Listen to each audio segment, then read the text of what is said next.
ಜೀವನದಲ್ಲಿ ಅತಿ ಪವಿತ್ರವಾದ ದಿನ ಇವತ್ತು ನನಗೆ. ರಾಜಕೀಯವಾಗಿ ನನ್ನ ಜೀವನದಲ್ಲಿ ಭವಿಷ್ಯವನ್ನು ಕೊಟ್ಟು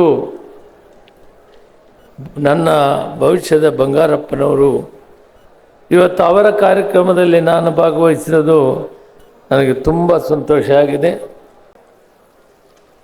ಅವರ ಆಕರ್ಷಣೆ, ಜನರ ಆಕರ್ಷಣೆ, ಅವರ ಭಾಷಣ ಆಗಲಿ, ಅವರ ಕಾರ್ಯಕ್ರಮದ ವೈಖರಿ ಆಗಲಿ, ರಾಜಕೀಯ ಚಿಂತನೆ ಆಗಲಿ, ಮಾತು ಕೊಟ್ಟ ಮೇಲೆ ಸಾಧನೆ ಮಾಡಿ ತೋರಿಸುವಂಥದ್ರಲ್ಲಿ ಮೊದಲಿಗಿರೋರು. ಇವರನ್ನ ಗೆಲ್ಲಿಸಲೇಬೇಕಂದ್ರೆ ನನ್ನ 8 ಅಸೆಂಬ್ಲಿ ಸೆಗ್ಮೆಂಟ್ಗೂ ಖುದ್ದು ತಾನೇ ಬಂದು ಭಾಷಣ ಮಾಡಿ ಅಲ್ಲಿನ ಲೀಡರ್ಗಳಿಗೆಲ್ಲ ಒಪ್ಪಿಸಿ ಇವನ್ನ ಗೆಲ್ಲಿಸಬೇಕು ಅಂತ ಹೇಳಿ ಮಾಡಿದಂಥದನ್ನು ಇವತ್ತು ಯಾವತ್ತೂ ಮರೆಯೋಕ್ಕಾಗೋದಿಲ್ಲ ಅಂತ. ಒಂದನ್ನು ಮಧು ಬಂಗಾರಪ್ಪ ಅವರು ಗುರುತು ಮಾಡಿಕೊಳ್ಬೇಕು. ತಂದೆಯವರು ಯಾವ ರೀತಿ ಶೋಷಿತ ವರ್ಗಗಳಿಗೆ, ಬಡವರಿಗೆ, ಗೋಪಾಲಕೃಷ್ಣ ಅವರೆಲ್ಲ ವಿಷಯಗಳನ್ನು ಹೇಳಿದ್ದಾರೆ. ಅದನ್ನು ಮತ್ತೆ ನಾನು ರಿಪೀಟ್ ಮಾಡೋದು. ಕರೆಂಟ್ ವಿಷಯ ಆಗಲಿ, ರೈತರಿಗೆ ಸಹಾಯ ಮಾಡೋದಾಗಲಿ, ಬಡವರಿಗೆ ಸಹಾಯ ಮಾಡೋದಾಗಲಿ, ಯೋಜನೆಗಳು, ಆಶ್ರಯ, ಆರಾಧನಾ, ಈ ಎಲೆಕ್ಟ್ರಿಸಿಟಿ ಅಂತೂ ಬದುಕಿದ್ರು ರೈತರು. ಆ ಕಾಲದಲ್ಲಿ, ಅಂಥ ಕಾಲದಲ್ಲಿ, ಕಟ್ಟ ಕಾಲದಲ್ಲಿ ಆ ರೈತರು ಕಷ್ಟದಲ್ಲಿರೋ ಕಾಲದಲ್ಲಿ ಮಾಡಿದ್ದಂತೂ ಮರೆಯಲಾಗದಂಥದ್ದು. ಇಂಥವು ಸಾಕಷ್ಟು ಕಾರ್ಯಕ್ರಮವನ್ನು ಕೊಟ್ಟಿದ್ದಾರೆ. ಅದರಲ್ಲಿ ನನ್ನಂಥವರು ಸಾಕಷ್ಟು ಜನ ತಯಾರು ಮಾಡಿದ್ದಾರೆ. ಅವರ ಆಶೀರ್ವಾದ ಎಲ್ಲರಿಗೂ ಇರಲಿ. ಅವರ ದಾರಿಯಲ್ಲಿ ನಡೆಯೋಣ.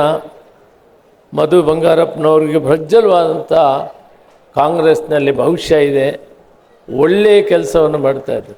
ಅವರ ಚಿಂತನೆ ನನಗೆ ತುಂಬ ಸಂತೋಷ. ಏನಂದರೆ, ಈ ಹಳ್ಳಿ ಶಾಲೆಗಳಲ್ಲಿ 4 ಜನ 5 ಜನ ಮಕ್ಕಳಿರ್ತಾರೆ, ಮೇಷ್ಟ್ರುಗಳು 5-6 ಜನ ಇರ್ತಾರೆ.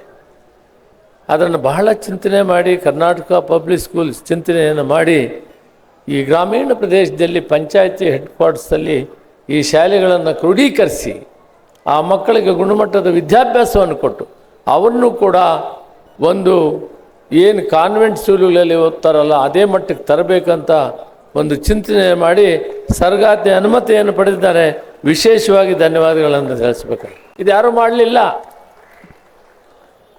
ಒಬ್ಬ ಶಿಕ್ಷಣ ಸಚಿವರಾಗಿ ಈ ರಾಜ್ಯದ ಕಟ್ಟಕಡೆಯ ಜನ, ರೈತ ಜೀವನ ಮಾಡೋರು, ಬಡ ಕುಟುಂಬದವರು, ಸಾಮಾನ್ಯ ಕೂಲಿ ಕಾರ್ಮಿಕರು, ಅವ್ರು ಯಾರೂ ಕೂಡ ಕಾನ್ವೆಂಟ್ಗೆ ಹೋಗೋಕ್ಕಾಗಲ್ಲ. ಲಕ್ಷಾಂತರ ರೂಪಾಯಿ ಕೊಡಬೇಕು. ಈಗ ಅವರು ಚಿಂತನೆಯನ್ನು ಮಾಡಿ ಅವರ ವಿಷನ್, ಅವರ ದೂರದೃಷ್ಟಿ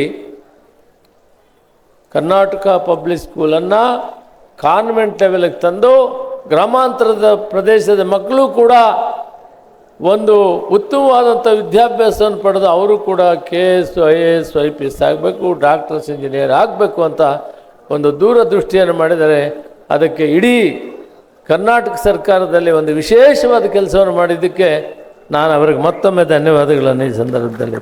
ಜನ್ಮ ಕೊಟ್ಟ ತಾಯಿ ತಂದೆಗಿನ್ನ ಶ್ರೇಷ್ಠವಾದ್ದೇನೂ ಇಲ್ಲ.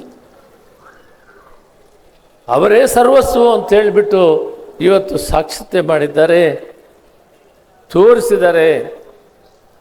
ತನ್ನ ಹೃದಯ ಅಂತರಾಳದಲ್ಲಿ ತಾಯಿ ತಂದೆಗೆ ಹೆಚ್ಚು ಸ್ಥಾನ ಇದೆ ಅನ್ನೋದನ್ನು ಮಾದರಿಯಾಗಿ ತೋರಿಸಿ ಕೆಲಸವನ್ನು ಮಾಡಿದ್ದಾರೆ.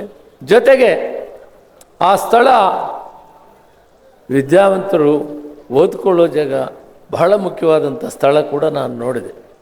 ಅತಿ ಪವಿತ್ರವಾದಂಥ ಸ್ಥಳವಾಗಿ ಅದನ್ನು ಮಾಡಿದ್ದಾರೆ. ಜೊತೆಗೆ ಸರ್ಕಾರ ಕೂಡ ಟೂರಿಸಮ್ ಸೆಂಟ್ರನ್ನು ಕೂಡ ಮಾಡಿಕೊಂಡಿದೆ. ಬಹಳ ಸಂತೋಷ ಆಗಿದೆ ಇವತ್ತು ನನಗೆ. ಅವರಿಗೆ ಶುಭವಾಗಲಿ, ಅವರ ಭವಿಷ್ಯ ಉಜ್ವಲವಾಗಲಿ. ಅದೆಲ್ಲಕ್ಕೂ ಕೂಡ ಸದಾ ನಿಮ್ಮ ಜೊತೆಯಲ್ಲಿ ಇರ್ತೀನಿ. ಆ ತಾಯಿ ತಂದೆ ಆಶೀರ್ವಾದ ನಮ್ಮೆಲ್ಲರಿಗೂ ಇರಲಿ ಅಂತೇಳಿ ನಾನು ಮಾತಿಗೆ ವಿರಾಮವನ್ನು ಕೊಡ್ತೀನಿ. ಜೈ ಹಿಂದ್, ಜೈ ಕರ್ನಾಟಕ.